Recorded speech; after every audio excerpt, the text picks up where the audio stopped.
आज दिनांक 19 ऑगस्ट वार बुधवार रोजी जाफराबाद मिरची मार्केट येथील भाव आज आपण सादिक शेठ यांच्याकडून जाणून घेऊया। तर काय भाव आहे आजचे? आजचे 25 रुपये हराची खुली होती, 24 रुपये माल मोजण्यात आली आहे, 24 रुपये खाली 20 रुपये। और खरगोन मध्ये मिरच्या 20 रुपये भाव आहे, नंदुरबार मध्ये 20-22 रुपये भाव आहे। चौकडे मिरच्या डिमांड आवक जास्त असल्यामुळे भाव सध्या कमी आहे।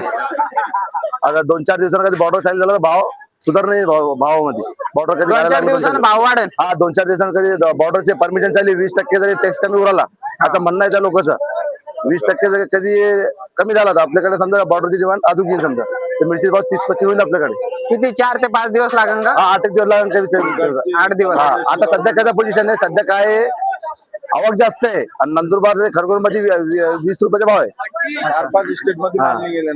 तर धन्यवाद सादिक शेठ यांच्याकडून आपल्याला आज मिरचीचा भाव कळलेला आहे। डिमांड कमी असल्यामुळे मिरचीला भाव कमी भेट राहिला। मग जाफराबादचं मार्केट 24 रुपये आजपर्यंत झाली। ठीक आहे, तर धन्यवाद मित्रांनो। हा व्हिडिओ जास्तीत जास्त शेतकऱ्यांपर्यंत शेअर करा। जर तुम्ही हा व्हिडिओ युट्यूबला बघत असाल तर आपल्या चॅनलला सबस्क्राईब करा आणि इंस्टाला बघत असाल तर फॉलो करायला विसरू नका। सादिक भाई तो मार्केट है।